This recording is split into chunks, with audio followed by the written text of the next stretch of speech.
we are a trauma being. We've also been given the fundamentals to release that trauma. We've missed these amazing technologies we have within ourselves that can release us from these traumas. My guest today is Peter Andersen, founder of the Playful Couple, a relationship mentoring practice rooted in movement, trauma-informed care, and the healing power of play. Peter helps couples move from survival into joyful, playful connection. My dad was an amateur soul singer in the 60s. He never really got to express that in his life as a professional. He was an electrician, did the hard graft on the construction sites, and that was his main identity as an adult. But simmering underneath was this amazing artist that never really got to develop. On the other side, my mother, she was a lecturer and a teacher. She was a geography teacher. So there's a real connection with not just myself within the planet, but everything around us. On the issue of color, what can you remember of what that meant to you? I internally didn't define myself by the color of my skin,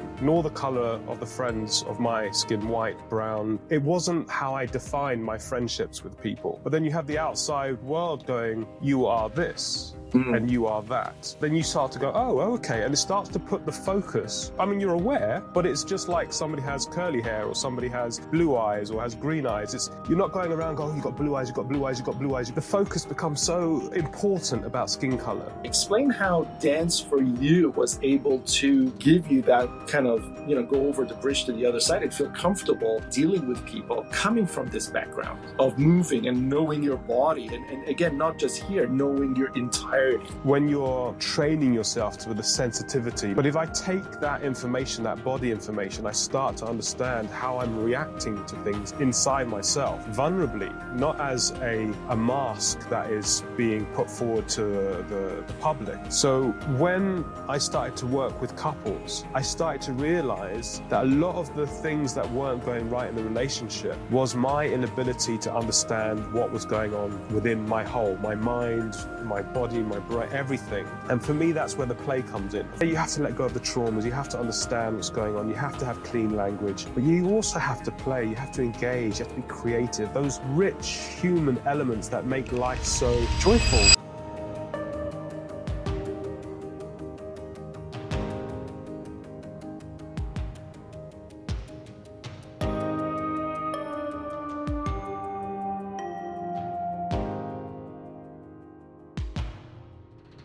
Welcome to Compassiviste Dialogues. I'm your host, Ali Horiat.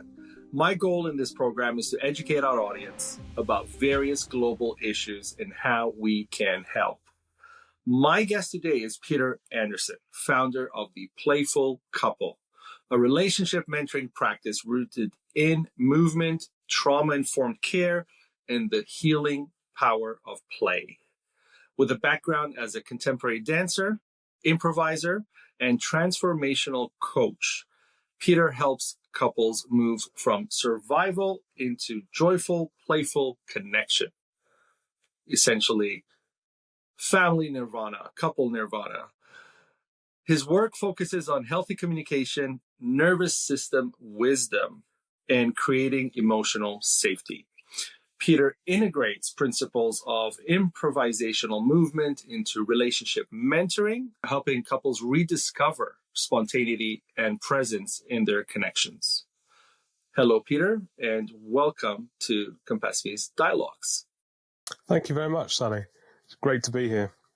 Great. I want to start from a young Peter because I believe where we are today and what we're doing today is partly shaped by our upbringing, and it's partly shaped by what we've been through in our childhood, whether that was joyful, traumatic, whatever experiences we have had throughout childhood kind of makes us who we are as we grow up in any manner. I mean, even if you become the opposite of what you grew up in, or you become worse than what you grew up in, whatever happens, it starts from there. So before we get into the beautiful part of dance and how I'm envious of you, let's start.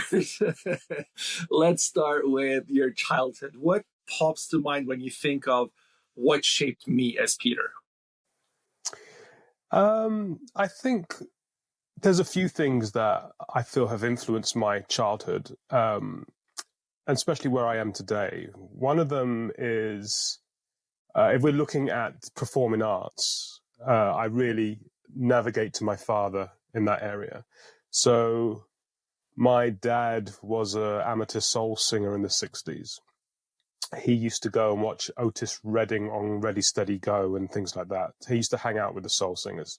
So my childhood was brought up with all these classic R&B soul singers, very soulful, deep music. And he was a great dancer and a great performer himself. So, and he was always singing. So there was always this sense of performance around. He never really got to express that in his life as a professional. He was an electrician, did the hard graft on the construction sites, and that was his main identity as an adult. But simmering underneath was this amazing artist that never really got to develop where it could have done. And I think that really influences a lot of my performing arts and my love of being on stage and things like that. On the other side, my mother, she was a lecturer and a teacher, and she was a geography teacher. So it was all about the being out in the open and the trees and the formation of the rocks. And so there's a real connection with not just myself within the planet, but everything around us, all the intricacies of the rock formations and fossils and cloud formations, but also social geography, how we evolve and develop for our social integration as well was very much on her side of influence. And then I had my grandma on my mother's side that was very political, very strong political activist, very much for equality. She would have the Socialist Worker and the Daily Telegraph, so that she could get both views of what the political landscape was at that time. So she was always pushing me to keep my mind open, question things, don't just accept the status quo. So I have these three adult influences that drove a lot of who I am today. So like my mother, in my bedroom, you know, when kids are told don't write on the walls, you know, she gave us a wall to write on. Ooh, you So were it was privileged. yes, yes. Okay. Do you want to write on a wall? There you go. And we would scribble on it, and we could express that artistic side of ourselves. And she was very much open to just always going, she would take me to contemporary dance and ballet when I was younger. So there was a very strong influence into the arts and creativity. So I had that kind of, my grandma would push me if I'm not religious. But I remember I saw a contradiction. I was in I went to school and we did our assemblies, and it was a Christian assemblies, and we were Bible readings and things just in primary school. And I remember seeing a contradiction into the readings, and I was joking to my grandmother about it, and she was not having it. She says, "Have you read this book?" And I was like, and she was a complete atheist. And I was like, no. She said, don't criticize something you don't know. It's a very important book in our culture and in our history, and it needs a little bit more respect. And I was like, whoa. So she was very, very adamant that you don't just fall into this easy language or this, or that humor is done in a way that bypasses the importance of things. So she really drilled that in me. But then she would take me conker picking and go and get some jam, and so there was a real kind of mixture in that area. Is there anything else that you'd like to know in that? Well, these were influences. So now I can understand where music and dance came into your life. You had a literal role model, who should have been a Michael Jackson, but didn't, Yes. because there was no Britain's Got Talent back then for him to No, jump on. I mean, had there been, I mean, he for sure would have been there, right? So, he would have been there, absolutely. right. He might So even go there today. you see, so I mean, the thing is, I sometimes tell people technology isn't all that bad. I mean, it opens certain avenues, Absolutely. right? And I Absolutely. appreciate it for the good that it is, because Absolutely. everything has the good and the bad in it. It's just how we use it. Now, I see that influence. I obviously can see your grandma's influence. And I now understand where your understanding of culture and social issues and everything comes in from your mom directly, tying all of that in for you, whether regionally, spatially, in geography, or whether, like you said, the social aspects of it. And again, you are multicultural, multiracial. And Yeah. so you have to have a social understanding, whether you like it or not, because I grew up for about 20 years of a very impressionable time in my life in Toronto, Canada.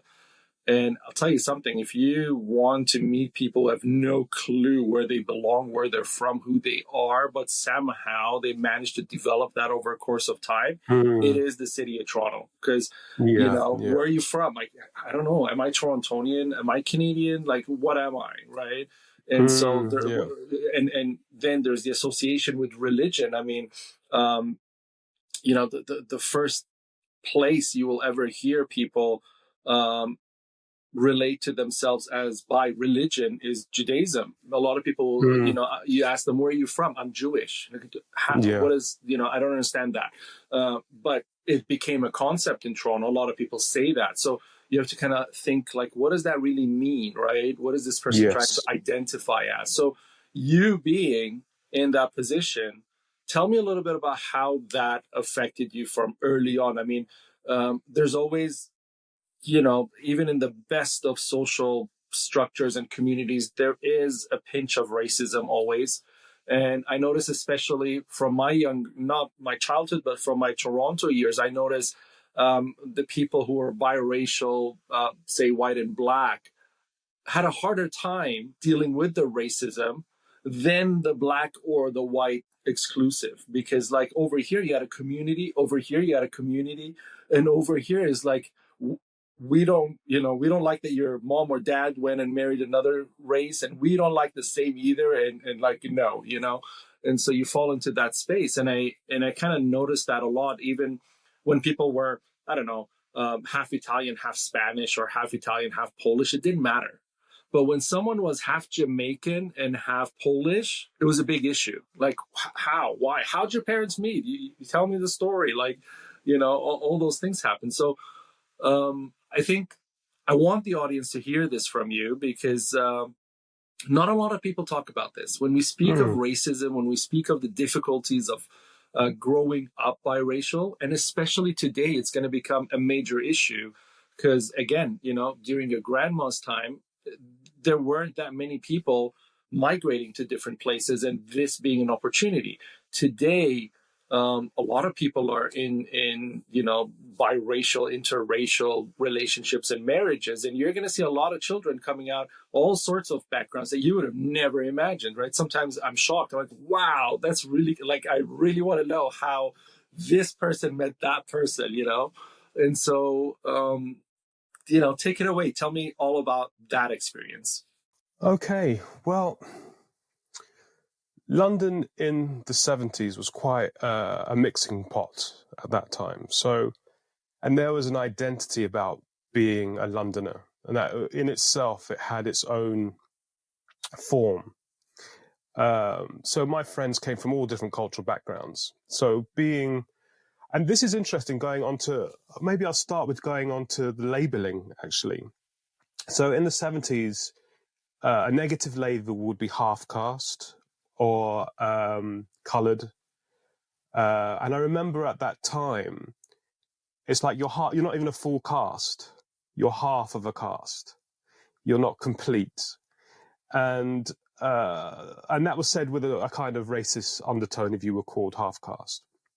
So that dissolved over time, that label. Colored also at that time was very much like, I was like, my mum is not transparent. So she has color. So the idea of colored is a sense of other as well. And so that got changed as well, and that diluted. And then, But wait, before you go on yeah, the issue of color, what did that mean to you, or what can you remember of what that meant to you? Because as a child, you learned that skin tones are different, but it doesn't mean anything at first.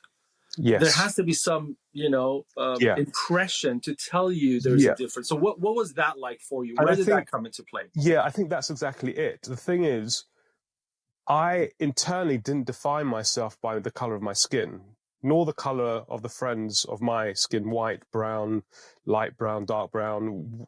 It wasn't how I defined my friendships with people. But then you have the outside world going, you are this Mm. and you are that. And then you start to go, oh, okay. And it starts to put the focus onto something that wasn't something you're aware, but it's just like somebody has curly hair or somebody has blue eyes or has green eyes. You're not going around going, oh, you got blue eyes, you got blue eyes, you got blue eyes, you got blue eyes. It's just like, it's so, the focus becomes so important about skin color. It's indifferent, essentially. Yeah, yeah. It was an indifferent issue. Yeah, and so you kind of adopt it into your language and into your focus from it being given to you, more than coming out and going, oh, what's the color of my skin? That wasn't my experience. It may be for others, I don't know, but that wasn't my experience. My experience was the energy between my friends or my family, which was the thing that was what I noticed most about people, how your energy is exchanged between each other. Some energies I don't tune with very well, and it make you a bit uncomfortable, and other energies are like really inviting. And that has nothing to do with culture or skin color. Mm-hmm. It's just a human connection. So, and it's interesting, the label today, actually, the normal term is mixed race, but I don't actually agree with the concept of race at this moment. Okay. Biologically, I know we do it to express how to categorize different nations, but biologically, we are only the human race. At the moment, it may change over time, and we might find out. There's one idea that in Africa, outside skin tone, there are different races within the continent of Africa, which I haven't looked into deeply. I just saw a brief article on it. And I don't know if it's verified science or not. But at the moment, there's the idea that we are a human race. There aren't different races in the concept of our biology. But not long ago, eugenics Yeah. was trying to say there was. Sorry? Eugenics was trying to say Yes. that there were different races, and we weren't all the and same. brain sizes. Right. Yeah. And so you referring to that is beautiful, because we actually went from, post World War II kind of science into directing ourselves in that way, and reimposing kind of that, racism and slavery mentality for the growth of capitalism at the time, to kind of debunking it and saying, no, this is too dangerous. And first of all, it's wrong and it's false. But second of all, it's too dangerous to even pursue. We have to shut it down. And we did, which comes back to what you're saying right now.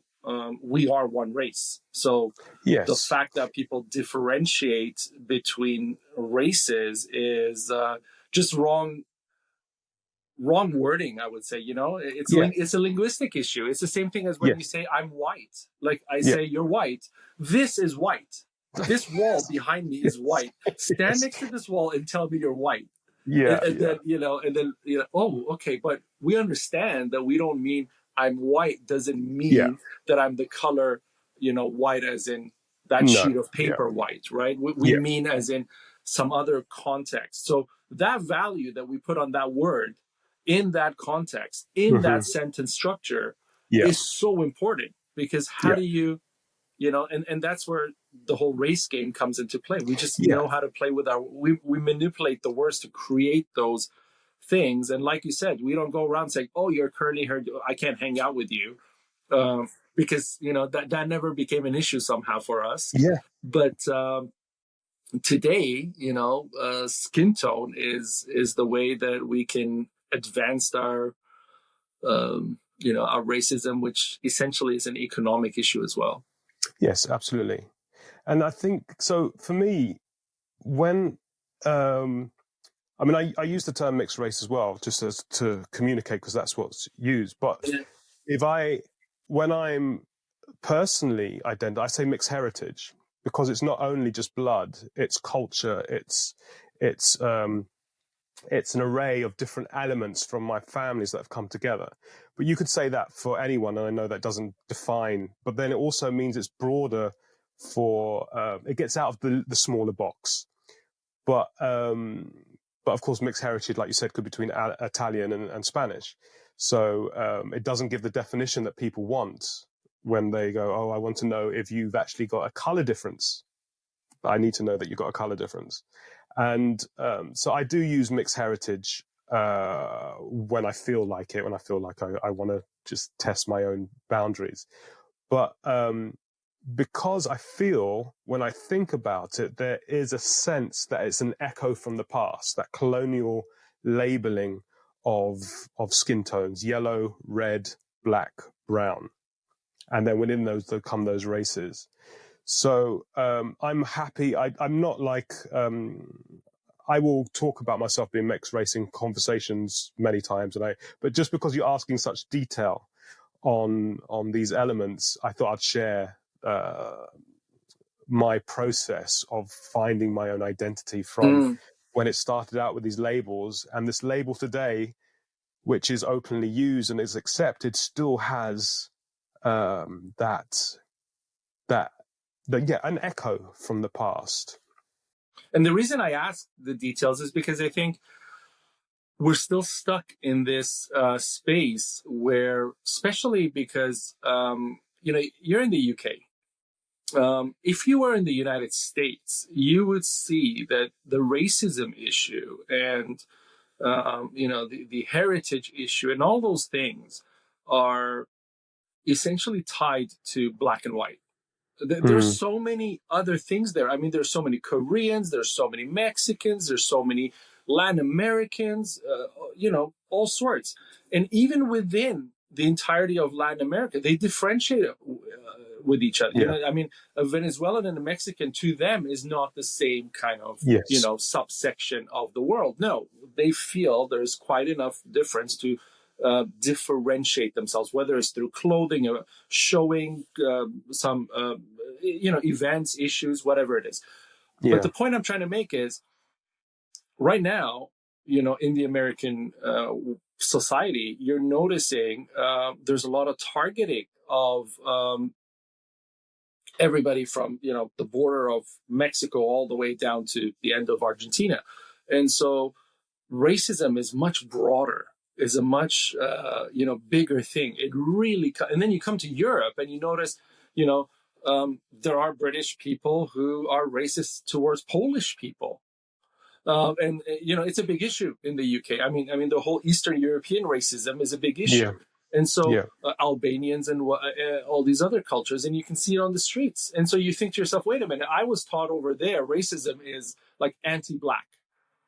Then I come over here and there's two white people, or the Irish and the British, there's two white people that are almost identical, even like the Irish and the British, that have the same amount of, hate growing in this fanatic model than you do over there with, extremist white people who have that same fanatic hate for black people. So where does it, Yeah, I think it's a human characteristic, I think. And it just depends on how them? it's. Yeah, I think we will all. Well, I hopefully we'll grow out of it, but I think that's what we do when there is an other, and we have our tribe. We link onto our tribe. There's safety in our tribe of understanding, and there's a discomfort going into a tribe that is not comfortable. We've even industrialized requesting it. Requesting it is uncomfortable too, because even in the workplace, right here at Compassiviste, I always ask, let's not pitch to ourselves. I mean, the whole point of raising compassion, there's no point Mm. for me to go to another organization that the members of are attempting to do the same thing, and we're both trying to reach compassion and have a party together. There's Yeah, no growth there. There's no gain. yeah, Nothing yeah, happened. I want to go where, the extremists are. I want to go where the people who want segregation, who want division, who yeah, want yeah, to kill the immigrants, yeah, I want to meet those people and say, hey, let's have a conversation.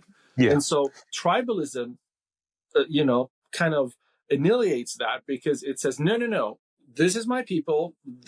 Let's find all the nice people who are like ourselves because we believe we're nice people because that's how we think. And so let's find them all online, shoot them an email and say, look, we're all the good people. Let's come together and further bash the bad people or further draw a wall between us. And the solution becomes worse and worse. It becomes like what you're seeing around the world now. I mean, you're seeing that division in the UK politically and socially. You're seeing it in most of Europe. You're seeing extremist parties with very far left or right agendas winning elections sweepingly. And I mean, recently we saw France have to essentially use tribalism to bring everybody who could be from center to the left to defeat the right. And so there is no communication. It's always, we have to kill them. We have to fight them. We have to overcome them. There's never a, how can we see eye to eye situation? So, that's yeah. And what you're I saying. think it's very interesting. It's like the internet has, you add water to those things and they explode into some huge type of structure or something. It feels like the internet has exploded our tribal mentality. That it's really at hyper speed. That it's like where the process may be slower, there's maybe places to get there and navigate and shift, but it happens at such fast speed that you don't even know it's happened. Mm-hmm. And so it is very interesting that our fundamental. There's so many thoughts going through my head at the moment. Another thought jumped in at this a sense of we, in a way, I think we're a traumatized being that war and struggle has been a part of our evolution. And through that comes trauma. So we are traumatized living beings. And, it's just, maybe I'm jumping too much, but I just saw that Britain's just going up for 3% to push up get war ready. Yes. And I was really sad to hear that it's something to be celebrating, that we're in a place on our planet where we celebrate that we're war ready. Mm. If we have to do it, I get it. That's just how we are. But to celebrate it and not to go, that means a lot of young men. Applaud it and to praise it applaud too, because Trump's administration said, okay, we're going to deal with the 50% tariff on aluminum for the UK because they're willing to go to 3.5%, right? Yeah. And so Yeah. now we're going to basically give them a cake. Yeah. Right? Instead of saying, how can we de-escalate the situation? How Yes. can we negotiate? How can we Yeah. not kill each other for no reason? Yeah. We're going to say, no, let's, keep pumping everybody who's really, going crazy about this. So it's kind of like standing around, in a school fight and kind of pushing the bully to hurt the other child Yeah. more, right? Yeah. And that And ends so up very dangerously. Yeah, it was a lot of sadness because it's not, okay, so we go to war. How many people are going to die on both sides? How much trauma is going to come home if you go away? Or trauma is in generation after generation because of just one bomb dropping on a family? Just that alone. And to go, yay, we're war ready. It's like it should be a sadness that we're war ready, that we have failed in our negotiation with people from different backgrounds, from different ideals. We have failed. We're not clever enough. We're unintelligent. And that especially we, in Europe, right? Because I often have this conversation with people and I say, as a French or a German or a Brit, you kind of can still speak with your grandparents yeah, directly. You don't need to read a book or watch a yeah, film. You can speak with your grandparent to their childhood, yeah, and it didn't matter if you're wealthy or poor, whatever, to their traumas in the childhood, because yeah, everybody felt it. All yeah, French people felt it, not just the yeah, poor. It was an economic thing. It was yeah, destruction on a massive scale. yeah, I understand a little bit the Americans who are gung ho about war and defeat and win and stuff, because they really haven't experienced that trauma that the Europeans have very recently in 80. It's not been a generation yet of people who have experienced that. You go to the US and you talk about 9/11 in New York City, and people still react in this traumatic way when you raise it, right? There's this yeah, PTSD that goes around when you raise it. And I say, imagine that on a daily scale for about 5 years yeah, in your whole country, every yeah, day, all parts yeah, of it. Then yeah, come back and talk to me about let's have war, right? But when you've had this on a continental level in Europe, in just less than, with the extremities of the Holocaust attitude. I mean, it wasn't just a war. There was also this yeah, like genocide, this eradication of an entire yeah, heritage, so to speak, or religion. Like there's so many things going, trafficking, and like so much happened in the midst of the war that most Europeans can relate to in a direct generational conversation. I mean, you had those conversations with your grandma probably because Well, actually, I have a feeling my grandmother was a spy, but it's in okay. the it's in some archives of what she did. But the um, I'd want to interview her more than you now because she seems really yeah, well, interesting. my mum's just wrote a book about her, but she's not around anymore. She left. She Okay. died quite a few years ago. But She yeah, rest she would in have been peace. very interesting to interview. Especially a woman of that time getting kicked out of London School of Economics for political unrest. Ooh. There's a lot there. Okay. But one memory came to me when you were saying that about a conversation. I had a conversation with a pianist who was from Dresden, Mm. and he was in Nazi youth, and we were sitting in a green room chatting, and he was telling me about how wonderful it was. He said you would go to these concerts for Hitler or Hitler's belief system, and you would feel this amazing power of being connected to this amazing force. And it's like what you see with kids with the Spice Girls or something like that. It was just so, as a young person, it was so indoctrinating, so amazing. And then he went on to talk about Dresden, and he started to cry.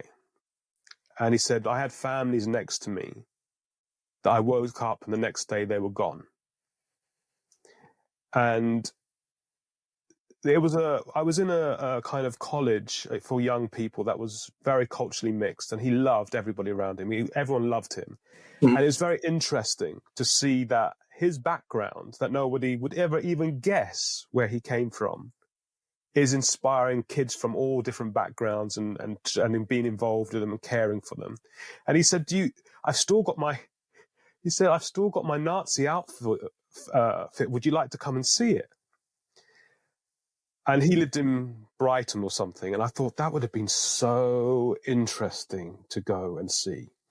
And for me at that moment, it was a mind opener, because for me, I saw Nazis in black and white. So they are the enemy, and them being bombed was a necessary thing for good. That's the kind of, I suppose, language I'm brought up in the UK. And then when I saw the pain of somebody that was in Nazi youth, but realized what that was and grew out of it and became his true self. It shows you the complexity of shifting of people and how they change and how these labels can move and shift. And they're not, because he was there at that moment, it didn't actually meant that's what it was. It was different from the psychotic type of Nazi, but he was part of that culture. And it just started to see that, the nuances of these belief systems and my labeling and my hatred towards Nazis, and him going, whoa, it's starting to change I need to stay, I can't do just a blanket judgment. I've got to stay open. I've got to look at what the situation is and not just throw the judgment on without actually analyzing it a little bit deeper.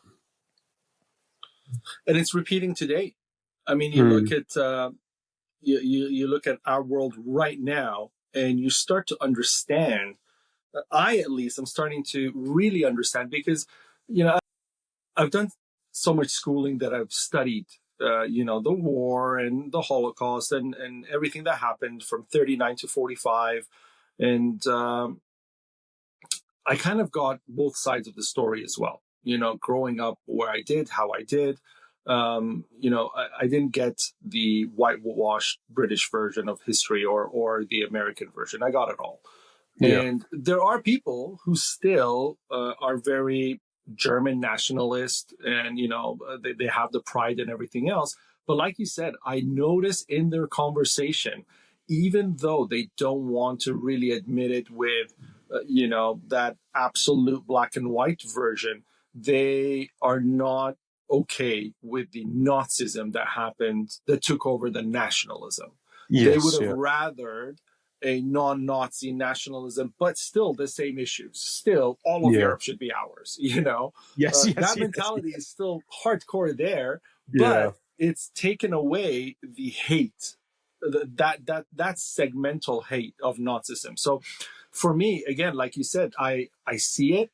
I speak with people, and I understand how they're starting to see it that way. And I think the more we accept, I use the words accept and understand very differently, because I think when I accept how you have grown or how you hold your values, it just means that I understand that these are your values and they come from a place where you've grown to receive them and to embrace them and to cherish them, right? Yeah.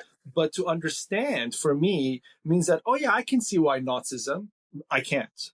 So I cannot understand you, but I can accept that this is your understanding.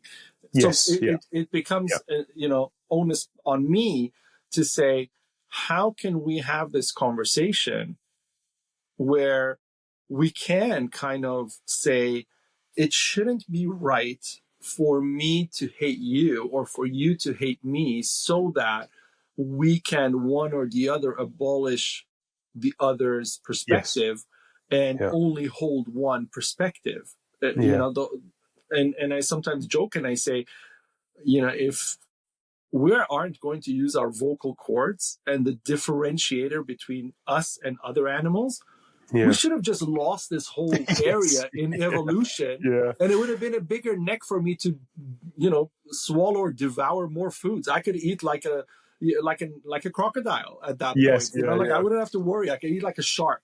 I'd be such a better predator, right? Why do I have all this stuff stuck in here that I have to worry about? Like, I eat food that you choke on something, you cough, you drink water, you may choke. All of this is so that I can have vocal cords as well. Otherwise, this communication is useless. If we're not going to use it, let's just all agree not to use it and allow evolution to then, change this neck area to that predatory area, so we can evolve in a better way, right? But if we do like our communication, and it's part of even creating the tribalism, then let's evolve socially to the next level, which is using it to the advantage of understanding each other. And I think, going back to the trauma mammal, it is hard to communicate when you're coming from a place of trauma. When there is trauma in your body that you aren't conscious about, and you're being triggered and your body goes into fight or flight, it is very hard then to come from a rational thinking place. So if you have countries that have trauma, like World War II, for example, the trauma that has there, to get to a place to communicate without those traumas triggering, or you've had child abuse from a younger age, and then you're going into a business thing and something triggers, and there's so much that hinders healthy communication through our nervous system being traumatized. And our history is full of trauma. So that's the thing that always makes, like you said about the evolution of, and we've got to communicate, there's also other parts of our evolution, our nervous system, that is there to protect us. And it's constantly looking for signs, and it's not in the frontal cortex of the brain. If this science is correct, I'm sure it will change in 10 years. But the idea that we may be coming from the brainstem and reacting from there, where there isn't the intellect, how do we connect our reasoning and intellect with this nervous system that is fight or flight or freeze or so I know the thing that there was this I can't remember the name of the researchers, but it's about how the more stress that comes in, the younger you get in your brain structure. So if you become more and more angry with something, you become younger and younger. So you suddenly become, when you scream and shout, and you're probably around 2 or 3 in your brain structure. So then you can't, all that time, if you say you've done years of study and you've read all the intellects and it just goes out of the window, and you are slamming your fist down and you're going, how dare you? And how do we understand our nervous system or our body, which we've kind of chopped off from the head up, to actually be a major part? If we're going to communicate and we're going to create relationships in difficult areas, we have to understand the pulsation of our own body as well as our intellect to argue. And I think sometimes the structure of intellectual argument is again based on beating the weaker one. Yes. But it's almost like going to the dream, like the ancient Greeks. I have done my blah, blah, blah. Oh, no, they beat me with their intellects. I will humble myself away and disappear into the shadows. Whether you have a gem of an idea doesn't matter. You got beaten intellectually because that person had culturally more knowledge than you did. So you lost. Not that your idea was worthy, but you didn't have the reading. So you can lose when your idea may be of great value because you don't have the intellectual wisdom, muscles or strength to overpower your opponent. So there's really a sense that for us to evolve intellectually, we have to look at our culture, how we've learned to talk, how we've learned to argue, how our nervous system, how our whole body is included in communication. And it gets so much Descartesian type of like from the head only, means we're missing so many clues. And I find it really interesting, the research they did on the heart and found neurons in the heart and in the stomach, that we're not just a brain. And we knew that for many of our evolution, but for somehow we've thrown that away. And it's only starting to come back with our science. And so I am hopeful that we will start to integrate everything again into communication, into relationships. I mean, what we call gut feeling is an actual thing. It's not some, romantic concept. It's an actual concept. It's a scientific issue that happens in a certain part of your body that responds to the brain and says, hey, this is my 2 cents about this topic, right? Yes. And we've learned to say, no, shut that down. That doesn't matter. We've become that Cartesian model that, whereas I like the Spinozic model that kind of says, we're all one, everything is an extension of one, and however we react, we're reacting as the whole.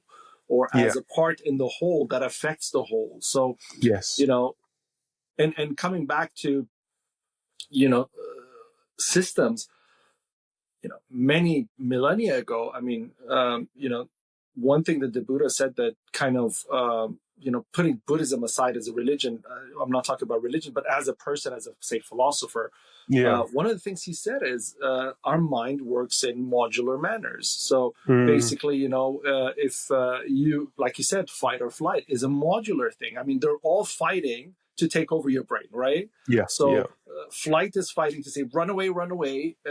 Fight is saying no, punch him, Yeah. and reason is saying de-escalate the situation. Everybody's trying to fight in the mind, Yeah. and then there's one who's going to overpower and bully the others and take over, and the physical reaction you see is based on that module. So what I was thinking is that's great, but I think what happened after that with some of the philosophies that became religion, kind of like Jesus or Muhammad or any of the other Mm. ones, even Scientology recently or whatever, are essentially all an attempt to force our evolution towards a social revolution that incorporates one of those modules as the primary one.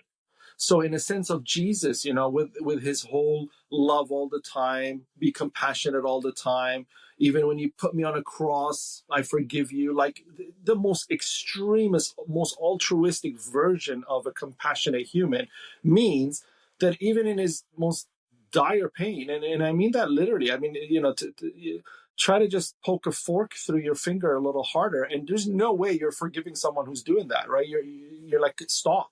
So the fact that you could actually get nailed, for example, and still have that emotion really means that you have found a way to evolve yourself to a point where compassion is still sitting here.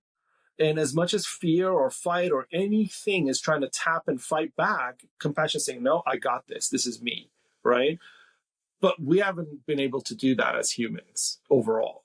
I mean, we're so far from that point, right? I mean, the moment they say fight, you're thinking, do I have the ammunition to fight? Yeah, I do. I can bully. Okay, let's go bully, right? And Yeah. that's what we do every day. And we're a contradiction, aren't we, as well? Yes. Because I feel that contradiction in myself. It's uh, it, it's like there is a time where I will want to protect my family at all costs, and there will be no censoring. If I was under attack, I would give everything I've got to stop Yes. that attack. Yes. But then, if somebody went to attack another family, I would want to make sure that they had their rights, that they were taken to a court of law, that they were understood, understand where it came from, what is going on in our society at the moment, how does this flow, if it's happening a lot, is there something that we have to look at? So there's that contradiction in myself. There's a sense of compassion and love for all human beings that need to be understood. And then there's another part of me that will fight and it will protect. And if I'm pushed, I will use all means necessary. And I see that Mm-hmm. contradiction within myself. And you never know what that is until you're put on the line. We can philosophize it about as much as we want, but until it actually happens, we don't Yes. know if we are going to be compassionate or we're going to be violent and aggressive. And so it's very interesting walking around in these contradictions as well. Mm-hmm. When I see horrendous politicians making choices, and I'm like, that is also in me. If that was my belief system, which I don't share the belief system, but if I did share the belief system, I may react in that same way. If I felt my country was going to be overtaken by another country and I had to work right this moment, if I didn't work right now, everything was going to be lost. Mm-hmm. My whole people, my culture, Yes. everything. I have to act right now. It's an emergency. I don't agree with the philosophy, but I can understand. I have that in me that there is a moment if I have to protect, I have that ability. And you know what? There's a proverb, um, the translation of which would be, the tears of others is water. Hmm. right? Which means when I'm crying, those tears have value because it matters to my specific situation. Like you said, my family was harmed and I'm in tears for it. It's really painful, right? I'm crying. But Yeah. when I see on TV somebody, I don't know, today in Ukraine or Gaza or whatever is crying, that's just water because I'm not going to react in the same way that I would if it was my Yeah. own family, right? Yeah. Exactly to what you're saying. So again, hypocrisy.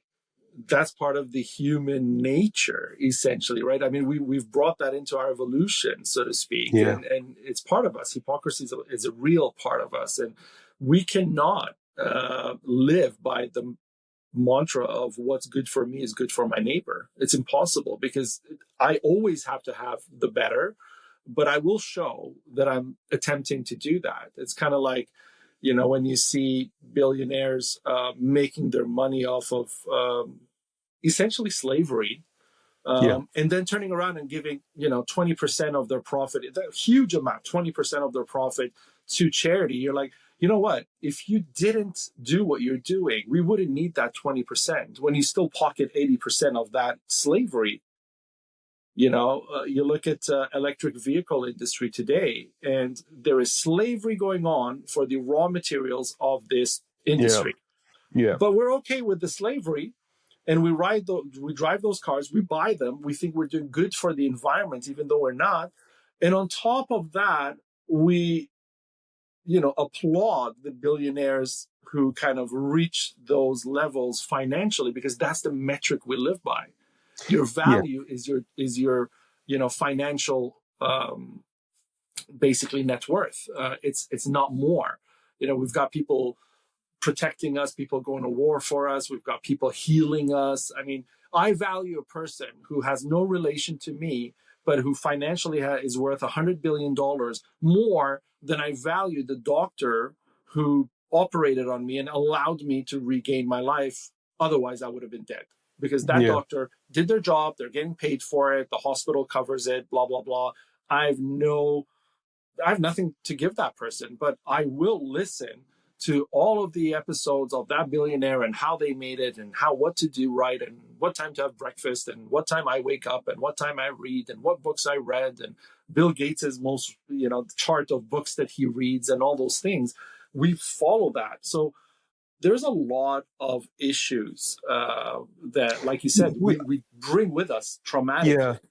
Yeah. And I think we follow, I'm just thinking about this now, but we follow those billionaires a lot of the time because we don't feel that we're enough. Mm-hmm. But that's the measure. We're not enough financially. I mean, why not follow? It could be financially, and also the sense of your legacy, that you've done something that people are proud of you, that your family, right? That your family. I don't agree with that. I don't agree with that, Peter, because Martin Luther King left a legacy. Yeah. That is much greater than, and I don't mean this in a rude way, but Bill Gates is like, Bill Gates' legacy. Bill Gates' legacy is not as great as Martin Luther King's legacy. No matter how you judge it. This is a technological, support, a technological breakthrough, which yielded him a lot of money, from which he gave a lot of it to charity, and he supported the social issues we're going through, right? But but you're talking about a person who allowed a certain segment of the population to have rights, to be able to vote, to be able to go and have the same accesses and privileges in a whole country, which then, blossomed into the whole world. I mean, when you think of South Africa, Mandela wouldn't have happened without the predecessing kind of Martin Luther King situations, because there wouldn't have been that opportunity. So can we go just so I understand what's going on? If we just rewind a little bit. Sure.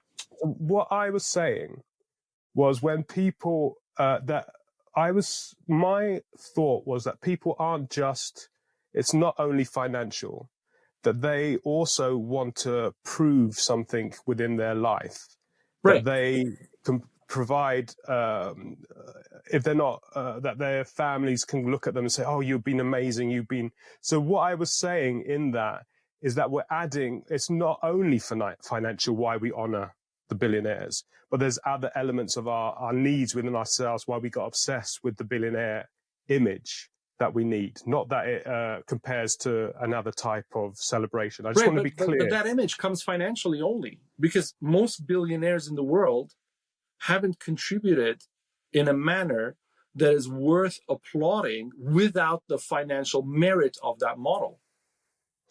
Right, I see. So you're saying that the merit they is can't financial. have those added elements unless there is Yes, the financial. You giving away $50 billion to poverty is a direct result of you becoming a billionaire first. Yes, because yeah. to me, Peter Andersen giving away $1,000 is more, right, than Bill Gates giving away $1 billion. Yeah, absolutely. Yeah. So in that capacity, we're aggrandizing the situation that is merited on the actual financial model that they've built, and that financial model creates so much inequality in the first place. Yeah. It was just just that bit, so I understand what. So you're saying that the main leader for people adoring the billionaires is financial and not just only success as well, as in gaining, like, say, for example, I know the guy who creates the AI, and everyone's, oh, I'd love to do something that had an influence over the whole of the world. This is my question, right. Is that for some people, it's they're honoring the finance, and for some people, it's also, if I could create something that had such an impact on this planet, that would be amazing. Right. So that's why I'm saying there may be more to our kind of idolizing of the powerful than just financial. That was my question. Yes, but I think when you put it that way, you can see how the idols that should be idolized essentially didn't use the financial model within the system, because Gandhi, Mandela, Martin Luther King, Mother Teresa could have been billionaires with their models. I mean, Martin Luther King, I mean, had he not been assassinated, I mean, he didn't put in the values of monetary gain into his model. Yeah, he could have subscribers for everyone who went on the march. He could have had people. Well, so many churches have private planes for their pastors. So he could have had such a model. He got shot outside a motel room. This is the person who allowed equality in the United States. He got shot outside a motel room. So when you think about it that way, in an era where there were hotels, in an era where they would have even given him a space in a nice hotel room to sleep in, because he was assassinated after his popularity. It wasn't so early on that he wasn't allowed or favored in those ways. Absolutely. He was already famous. So at that point, he could have asked to sleep in monumental hotels and they would have been so, yes, sir, right? But he didn't. So that model is different. So what I'm saying is, when we create models, I'm creating a system right now, it's called Compassiviste. I've deliberately created it in a way that there's no money that is left for me in it. Every book that I've written in this system goes directly to the tie-in Compassiviste Foundation, so that we can do the work that we need to do over here. Everything we do essentially is catered to ensuring that we can cover our costs and then going to the social benefit as opposed to my personal benefit, right? And so I think when you're in a system that you're designing something or supporting something that essentially ties in a certain monetary value to it, and from the beginning, from the get-go, you are accepting a tremendous amount of money within which about half of 1% of the world right now holds a substantial amount of the wealth of Yeah, the whole absolutely. planet, becomes an unequal situation. Yeah. So how do you idolize someone who, even though they came up with I love AI. I think it could be very supportful, just like anything else, right? I mean, um, you can have medication, or you can learn of a medication that can be really good to help you heal a certain pain or disease. And Mhm. you can overdo that medication and you can die. You can overdose Yeah. and die. So Yeah. everything is within the human capacity to use. I don't want to get into how AI is bad and how it's good and all that conversation. All I'm saying is right now, I can see the service of AI by its founder or by the people who kind of Yeah. brought AI to the table. I mean, I have a personal uh, connection with technical development for my own challenges, Mhm. and um, so I have a so-called learning disability, Okay. so which is dyslexia, and I It my is not a frustration. disability. I know. I'm just saying that as a I had a whole yeah. talk. It's a I had a difference. whole I'm saying that's episode. what people say. Yeah. It's a learning difference. I'm Yes. quite comfortable with it. It's just how you get labeled. I was just saying how you get labeled in society, and it's actually the labeling that brings in the pain. Yes. So, with a pen or a pencil and paper, I can't activate my brain. Hmm. With a library, I can't activate my knowledge. With a dictionary, it doesn't do me. It does me very little help because I don't Hmm. even know what the letter starts with. So, school, I left there with the only things I left there was with art and drama. That's all I had, and a whole baggage of trauma with me. I went to do my MA when it was in 2012 or something. I now have Google, and I now had a YouTube, and on YouTube, all the lecturers that wrote the books had all this, and suddenly I can copy paste. I have spell check, and suddenly my brain was open. And I could move at the speed that I wanted it to move. So all these years of struggling based on the technology that we have today at that time for communicating was advanced into a more rounded type of access to my ability. And I went from a C student, E student, D student to an A student, not because my brain changed, but the use of technology for translating the information had changed to a way that my brain works really well. So if it hadn't changed, we wouldn't be here anyway in this Yes. conversation. But Exactly. so there is a part of technology personally that has allowed me to not be disabled Hmm. in this culture. And not so 100 years before that, I wasn't disabled because it wasn't the technology that we used mainly for communication anyway. Right. This reading and writing is such a new technology, and in that little frame, I was caught in the labeling and the trauma and the Right. bouncing, and I feel that it was lucky enough. I was in the bridge over to the next form of technology. So I would probably have done better with the chiseling on the stone to write Hmm. than I was with the pen on paper type writing. So just because we bumped into technology, I just wanted to put that in there, Right.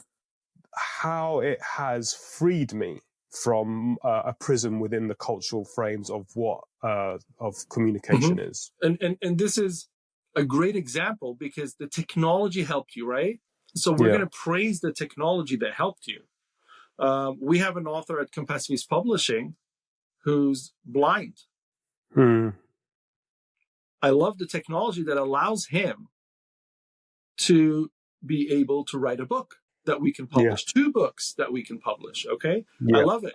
But what I'm trying to say is, do I give the Nobel Prize to that person for that discovery if that person has also not socially accepted the discovery for the betterment of the whole? No, Mm. to me, no, because you know why? When I Yeah. read and when I studied and when I did my economics degree, Adam Smith in The Wealth of Nations, which was the book that kind of started and fathered modern economics, as we say it, and modern capitalism, Mm. actually said capitalism is a great idea. And why? His argument wasn't you become billionaire. No, we can fund innovation to support the whole. Everybody gets better. So if we can fund somebody, if we can fund Peter because Peter came up with the idea of a tractor instead of using a mule, let's give him the money to be able to create this and develop it and actually give us a tractor. How much do you need, Yeah. Peter? 5 million? Here's 5 million from the social coffer Yeah. to you. Yeah. Yeah. Go and bring us a tractor. Now you bring us a tractor, there's no reason where you have to earn 10% of every farmer's income for the rest of eternity. What's the difference between you and the mafia at the point? That's what I'm Yeah. trying to say. Absolutely. So instead Yeah. of these people who become billionaires, instead of them coming up with an idea, making their billions of like hundreds of billions, we're talking about tens of billions, making that amount of money, they should say, you know what? I want to be extremely comfortable and rewarded and recognized for what I did. So I'm going to take the first billion, a never ending amount. Okay. We don't understand this because we're so easily, we speak about 100 billion so easily, we don't get it. But you put $1 billion in the bank, and at the worst case scenario return that they'll even give you on that, you can't spend that interest, never mind the whole. Okay. So now I'll take the billion, but that 100 billion excess that it's going to cost, I'm going to streamline it off the start into ways that can promote the usage of this, the access of it, the changing of the infrastructure of it, so that everybody has access to the technology. To have access to the latest versions of AI, you need a certain, for example, on Apple, you need a certain iOS and a certain, Yeah. levels of Yeah. this technology. You can't have an iPhone 5 and use Apple Intelligence or use any kind of AI on it. It just doesn't work. Now, how do I provide that access to society everywhere, not just London and New York and in the wealthy pockets who are buying the 15 iPhone and then the 16 when it comes out a year later, that have no differences between them. But how do I give it to the world? At that point, that great developer should turn around and say, actually, I'm doing this for the betterment of the world. So I don't think I should be charging this way, or I don't think I should be making this kind of net worth. I should put the iPhone out for $100 and have some subscription model and earn enough that basically gets the company going. When Apple is worth $2 trillion, it's why? Why do we need that value? What are you doing that you couldn't do with with $500 billion? That's cutting down 75% of your profit. Yeah. I That's mean, where I I come in fighting about. Yeah, I mean, I don't know the economics of businesses, and I think a lot of them, if they're playing with numbers, they don't actually have a billion. It's just assets that they're Yes. borrowing off, and so I don't know the ins and outs of it. But I do know that what I see, especially when I've worked in local communities with young kids, there is a very unequal society that is going on. There is a social system that is broken.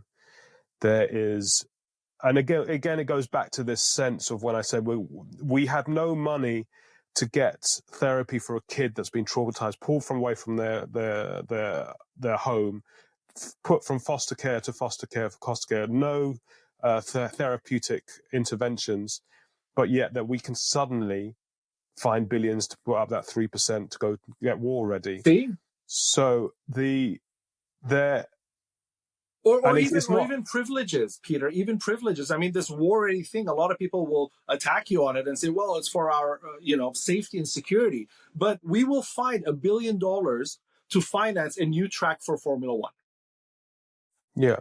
How I mean, frivolous I'm is not saying that? that we don't have to be war ready. I don't know Yeah. that. No, I And know, but I'm saying just taking a frivolous example of like, this yeah, is an unnecessary addition yeah, to the sport, for example. But we're fine. We're fine expanding the Premier League and bringing in 2 more leagues, and we'll find the £10 billion to finance this and to bring in 2 new cities because, there's revenue, there's money, there's all that. And there's a return on, there's a clear return on investment. Yes. And I think there's not a clear return on investment. Well, that actually is, but we don't like to acknowledge it.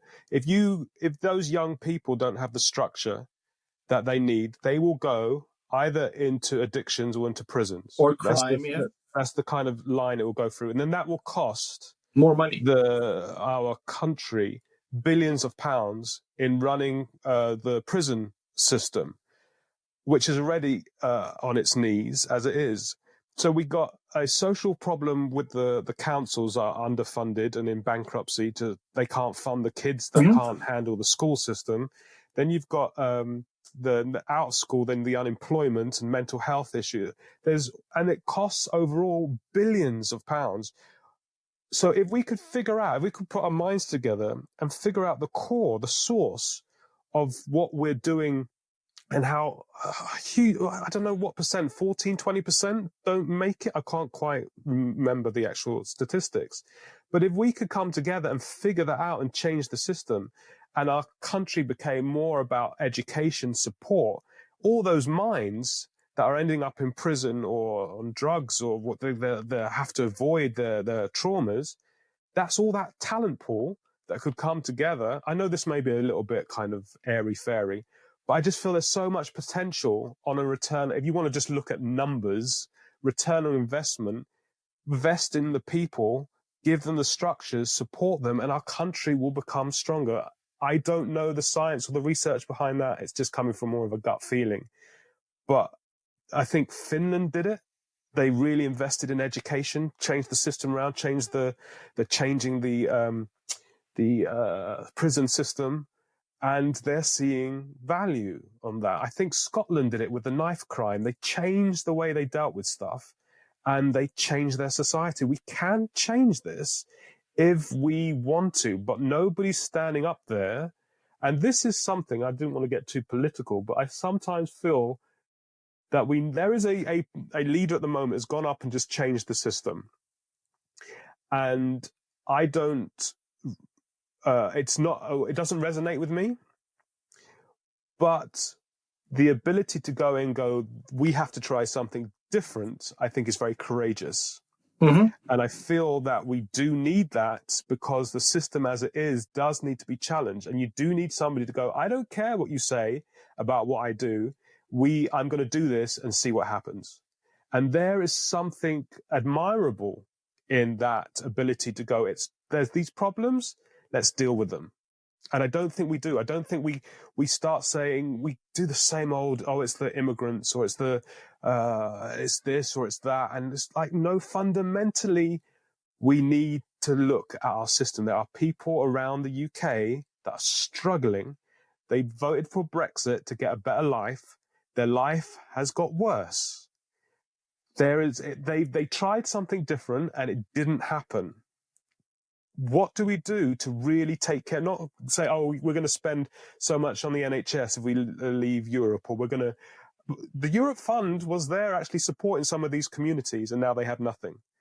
So I don't study enough to know the details of what I'm saying, but it's just a general kind of feeling that what does it mean to fundamentally look at our mental health, our education, and our well-being in the country to make a foundation that supports a return on investment that you'll never see. Not on like, I invest in 10 tractors. That's how much I get back over so many. You're not going to see those numbers. So can we expand our minds to see what that means? And unfortunately, that's why the arts have fallen into this space of caretaking by the billionaires. You look at every art institute or school or whatever that has to do with the arts, and it's always with some billionaire's family name on some building or whatever, because we don't think that the arts matter anymore. Our ROI, our return on investment, is purely financial. Directly, it has to be, I'm investing $5 into your idea, Peter. What is your idea? Your idea is, I created a new light bulb. Okay, it's going to work. I could put it in Home Depot. It's going to sell. I'll do it.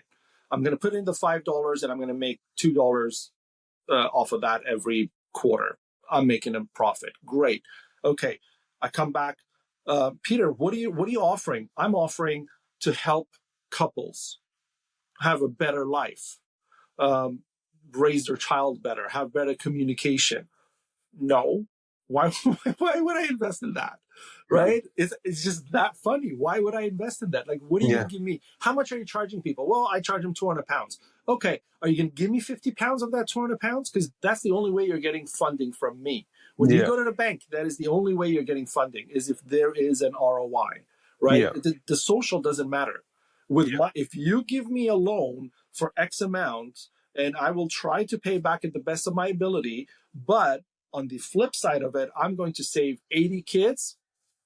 There's no value to those 80 kids. There's not a pound of value to each child to make 80 pounds out of that. Okay. But you give me a loan, I'm going to buy a car for 20 pounds and I'm going to sell it for 27 pounds and give you your $2 worth of the loan back. Sure. Sign here. Take it right now, today. It's ready for you. That's the problem. And that is what modern capitalism is. It is essentially a short-term direct return on investment. What you're talking about, the social version of it, or what I'm also talking about, is a long-term return on investment on the whole society, which is the pure capitalist model of Adam Smith. Essentially, fund a guy who can build us the tractor we need so that we can make more, so that we can be all in comfort, so that there's food for everybody, and we're not going to worry about our harvest anymore because this tractor is going to take care of things for the whole society. Okay, we will give that one person whatever that person needs to build the tractor. That was the origins. And then we thought, hey, but why? Why should we care about the others? I built the tractor. I should only use it on my farm and, produce fivefold and basically bully everybody else and monopolize the industry. And if anybody really wants to buy a tractor as well to be part of the oligarchy now, they have to pay a tremendous amount of money. So the barrier to entry is high. Not all the farmers can have it. And so there's no competition within the monopolies. And so that developed to a point where 1% hold the wealth of the world. Yeah. And we're reaching that end point monopoly of that. Yeah. I mean, how do you feel? I mean, it's almost going back to the fundamental, almost human drive, because it's happening, and it has always happened in a form through our kings and emperors, and there is a sense that it's almost like it's wider than it was maybe one king. Now you have maybe a handful of investors, and it seems to be a human nature. It seems to be a dominant one that we've had in our society. And we tried, I mean, it got to a point where I suppose where it got very painful for many communities, and we had revolutions and things to try and find the balance again. Mm-hmm.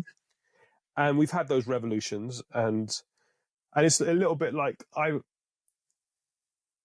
was mentioning, like I did this work with Robert Wedderburn before, the Jamaican Scottish political activist in the 1800s, and you look about what he fought for, and he was right then he was fighting for against the power. That what's the point of a vote if things don't change? Is it just a token of democracy if you're voting and nothing happens? So he fought for this idea. What does it mean to actually have a vote, and what you vote for actually makes a change? And for the working class, their struggle was similar to the struggle of the slave. And they were holding their foundation for everyone making profit off the back. And so that's what he fought for. And other activists like him at that time fought for the charter that we have today. And when you look at like equality, like, what was it 1921 or 23 that everyone over 21 had the vote, and before then it was just land owners that had the vote. So that's not long ago. And so that society is here. that same society is just more technical, but the fundamental structure, and the numbers are bigger and faster because we're more of a globalized Mhm. market, but its essence seems to be Right. just the same. You can go back all the way So to Pharaoh of Egypt. yeah, It's the same yeah, society that we have today. It's yeah. just like you said, little bits and pieces have changed because of technology, and that's it. But does it change? No, it doesn't. But you know what it is?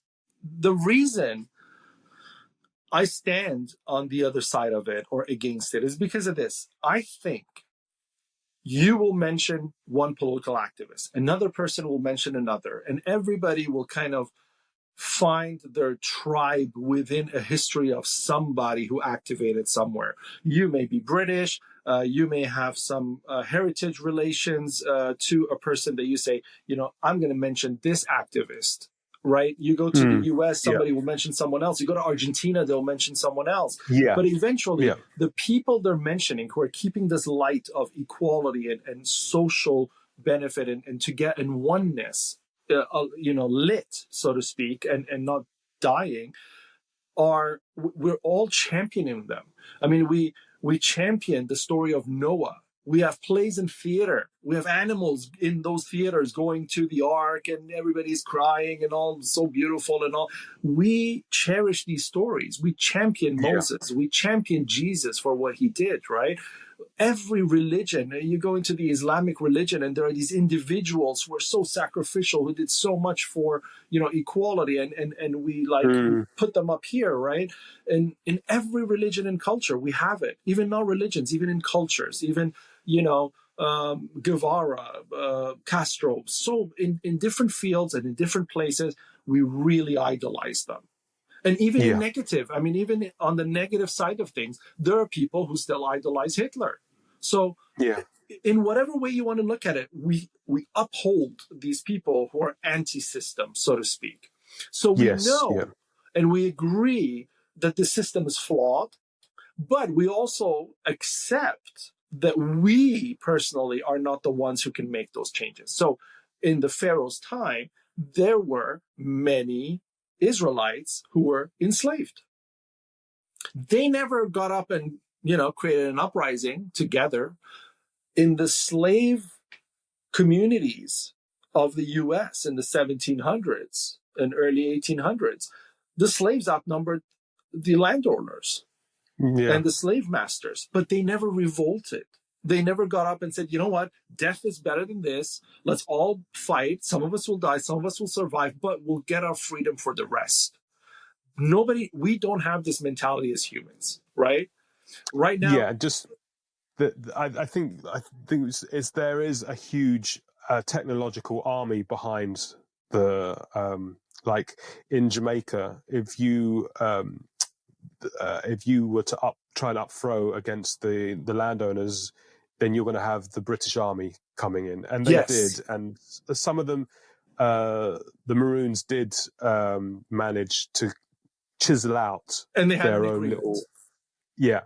But generally, the power of the British Army was so strong that Right. if you did an uprising, you would be Yes. slaughtered, all your children And, and and, everything. and, and why do we remember that history, or why do we remember Fidel Castro? Because they actually won against the system. Mm, Why do we remember Marx or Marxism, or we value it essentially? Because it was an uprising against that whole monarchy system, yeah, right? So whether the Soviet era was successful or not is not the question. We just like the fact that we can one day rise and ask for rights and ask for equality and be in the same abundance that all of us can be socially, for example, or have the same accesses that we can have socially. So yeah, we love those stories, but until we see ourselves as the activator, or until we see ourselves as part of the group who will essentially be the change makers, we cannot make any change. So we live within this society, right? And I mm, think, Your grandma's going to be very proud of you for this conversation, because Yes, you brought a probably. lot. You brought we spoke about everything except for your work. We spoke about everything except That's, for the that's always playful that's always the couple. trouble in my life. I have not much interest in myself. I get more involved in everything else. Well, it's a good thing to be involved in, but I do want to ask you a few quick questions, Yeah, work sure, yeah. wise. And one thing I wanted to ask you was actually personal. I was on a trip to Mexico, and I was in a resort, and they had these fun activities to do. And one of the activities was there was a professional, a teacher of dance, who was there, who was doing something psychological with dance. It was pretty cool. It's the first time that I really started thinking about the arts as a how do I even say this, as a broader space than paintings and film and everything else, and really, what does art mean, and Okay. this is what happened. So she said, we're going to dance, and I said, okay. And she said, I'm going to teach you how to do a simple tango or something. So okay. And then she said, when we dance, I'm going to tell you what I'm going to express to you, and you're going to feel it through the dance. And I said, okay. And so she said, I'm going to be seductive. I said, okay. And through the dance, the way she held my hand, the way she kind of, moved her hand on my body, or the way she looked in my eyes or something, was very Yeah. kind of, that eroticness happening, right? And then she said, okay, now we're a couple who really don't like each other. Like, I don't like you right now because you did something awful, but we have to be at this event and we have to dance together. So I'm going to show you that anger in the dance. And she squeezed my hand, and she kind of dug her nails in, and she looked at me like, off and stuff. And it kind of, I understood, it resonated, right? So she took me through all these emotions through a simple two-step. And so Yeah. she was saying this on a very professional scale becomes the way that dancers can push that energy to the audience and make them feel what I feel through dance. It doesn't have to be the word. It doesn't have to be the Mm. song that includes a word or includes beats that are, that go high and low, and it takes you through those movements. It can be through the flow of energy. Yes. And I was so impressed by what she did that day that I loved it. Now, you come from dance and you've shifted into couples, essentially. Explain how, in that same way of the example that I gave you, explain how dance for you was able to give you that kind of, go over the bridge to the other side and feel comfortable dealing with people coming from this background of moving and Yes. knowing your body. And again, not just here, knowing your Yeah. entirety. Yeah. I think when you're training, especially in contemporary dance, which Mm-hmm. has sometimes an influence in like a yoga type, on breathing and earthing and connection.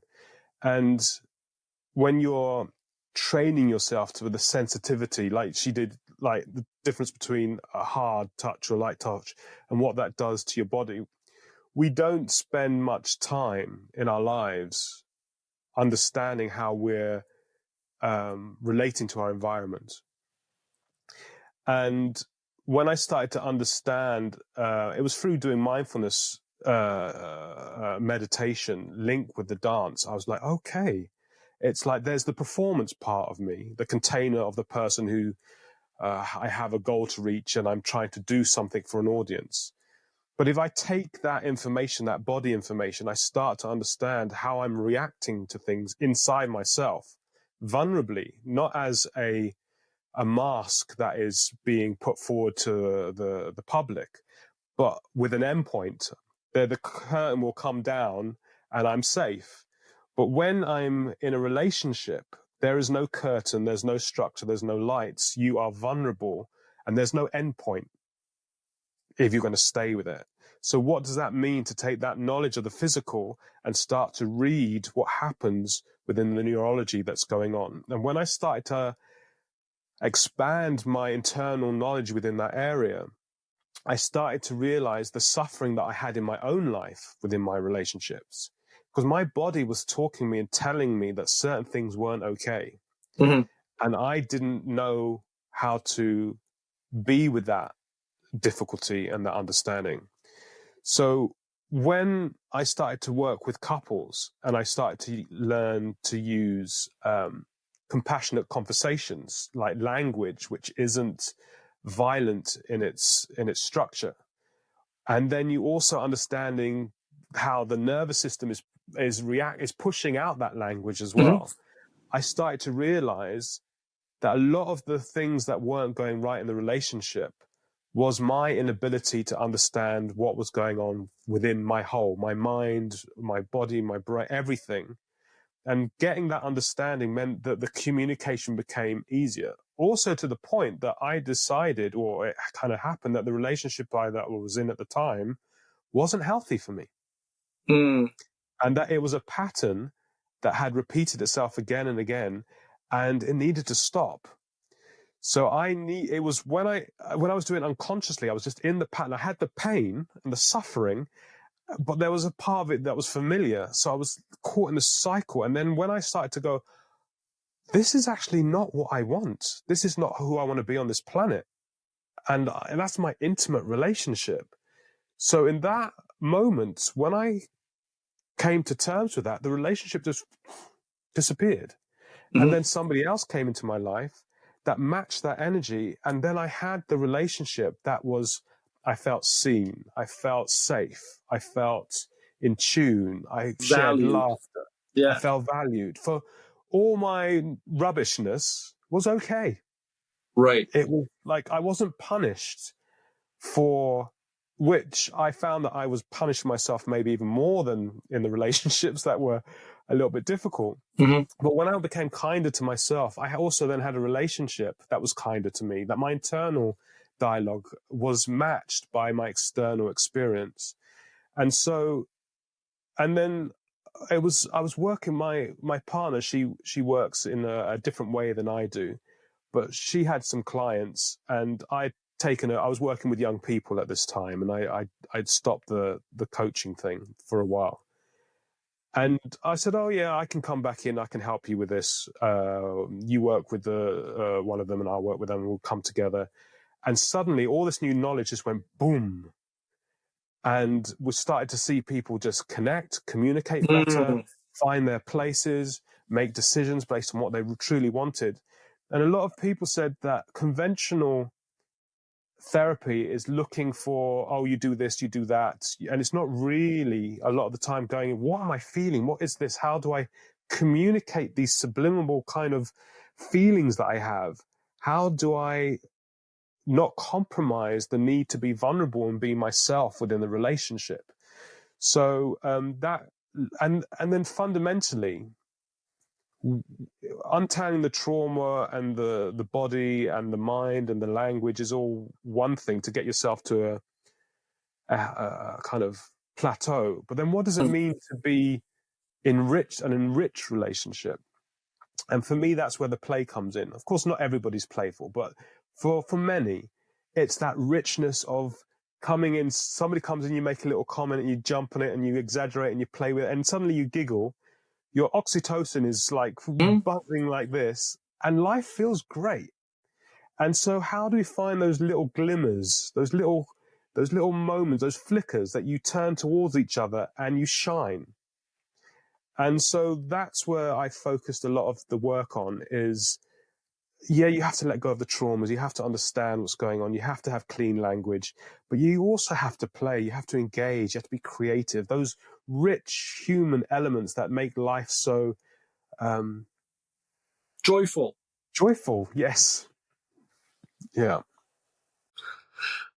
And you, in a previous conversation, you said something that I noted to bring into this conversation, and that was that trauma lives in the body. Yeah. A lot of people say trauma lives in the mind, and though true, it does show itself in the body. And so you work on that as well. You work on, so explain how, explain the trauma lives in the body and how it's kind of extrapolated from the body. Yeah. So the one thing is it's also definitions, because some people see the mind as the body. And they see the brain and the body. So the brain and the body are separate, but the mind, some people see that as not only the brain function and the spinal cord and the body, but also the energy around that expands outside the body. So it's just getting what the definition is. If we're looking at like the rational thought process, you can only access so much through rational talking. And sometimes it's the thinking that got you into the problem anyway. So trying to use the thinking to get out of the problem is not always the solution. It's not always the solution. And so there is, in craniosacral therapy, they sway towards the idea of the fascia, the tissue that covers the whole of the body. And it's a new science that we've been aware of it for hundreds of years, but we've only started to realize its significance within the body. And they're wondering if it actually holds memory as well in the fascia that runs through the whole of the body. It goes through absolutely everything in our system. So we are connected through this, and it can hold the trauma in different parts of the body.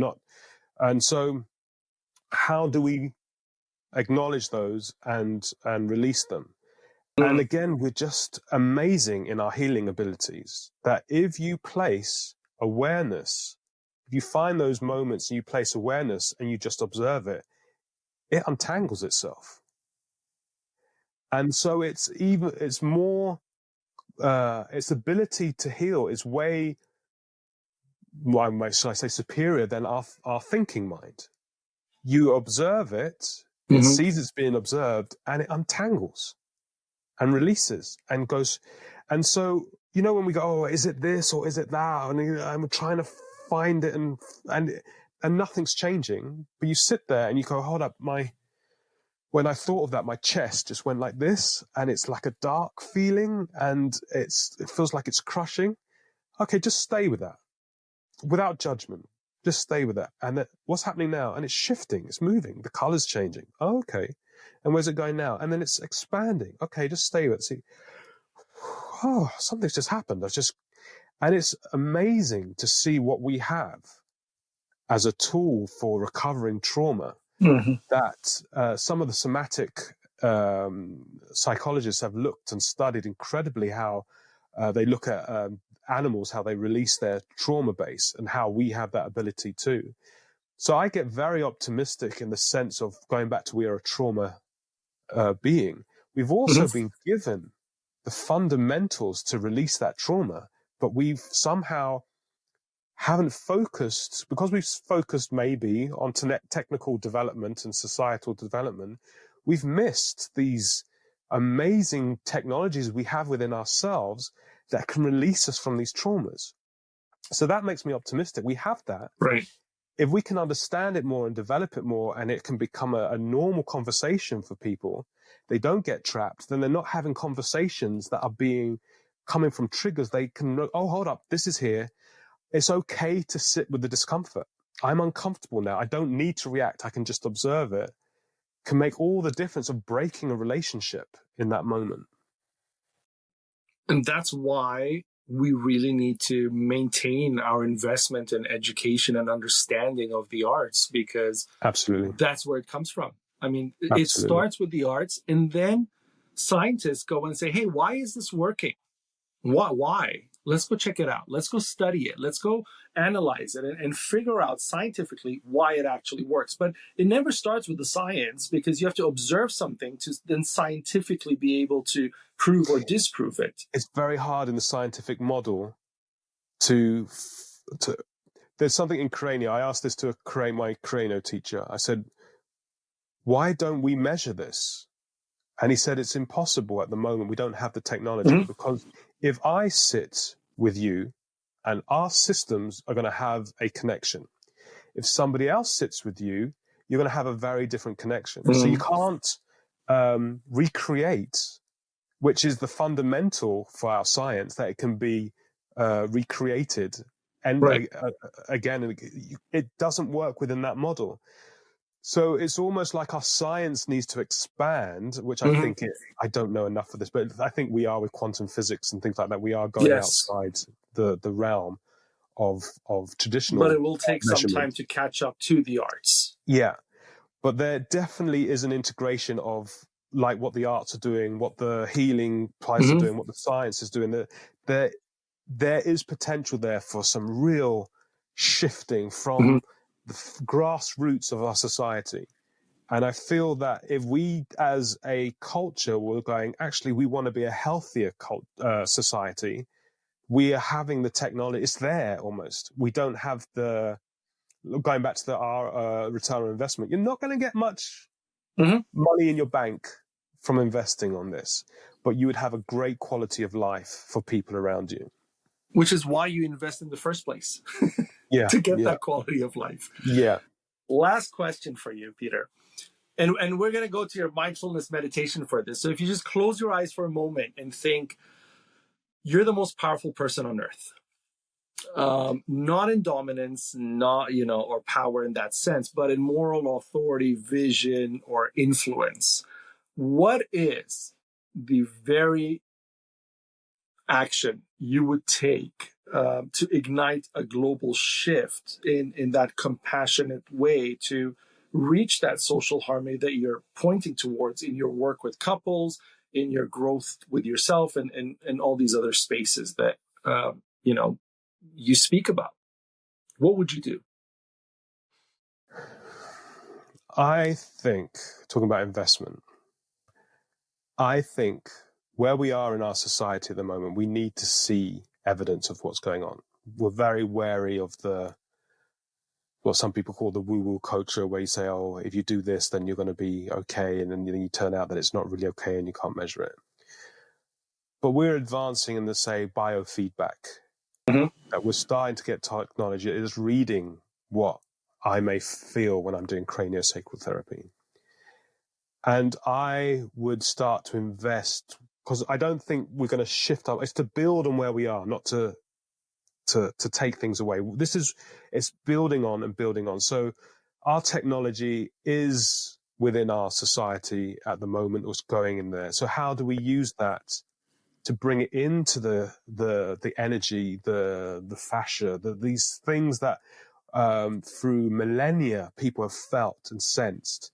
How do we develop a measurement system so that it becomes part of our education in school? We go, okay, this is the biofeedback of your heart at the moment. This is why you're in a depressed mode, or your microbiome. We can see that your microbiome's off, therefore you're finding it hard to digest, or you're emotionally upset, or the brainstem is sending messages here. And so how that our technology isn't just in electric cars and I don't know, for getting the trading algorithms faster, and which is all amazing technology. But what about if we turned it in to this amazing technology we have in ourselves, and started to put our minds, a creative minds, how do we read our emotional state? How do we actually learn to be more compassionate? How do we activate those qualities of joy, compassion? And so we have a better quality of life while we spend this time on the planet. So if you were Pharaoh, you would invest in the social development to harmony. Yes. Perfect. Peter Andersen, thank you very much for speaking on Compassiviste Dialogues, and thank you for reminding us that true intimacy is not about performance or perfection, but about presence, being there in the moment, and play and joy, and bringing that joy to life. And what you're telling me is to embrace my vulnerability and connect with my body, our bodies, and emotions, and move beyond that flight or fight and survival mode into a joyful, authentic, vulnerable, this is me, let us be happy together, in a sense. And, you offer a path back to a real heart-centered relationship, as opposed to also a very logical, kind of categorical, even capitalist mode of thinking about relationships. So in many ways, that is a very compassivist type of outlook, Peter. you're directly influencing people to act with compassion. So thank you very much for that. And to our audience, please subscribe to Compassiviste Dialogues so I can bring you more amazing people like Peter and such conversations. And all links to Peter Andersen, the Playful Couple, and Compassiviste are listed right below. So you can go find Peter and, reach out to him. He's got a lot more than just therapy. So make sure you get in touch with Peter and see where that goes. We're here to help change the world together. I'm Ali Horian.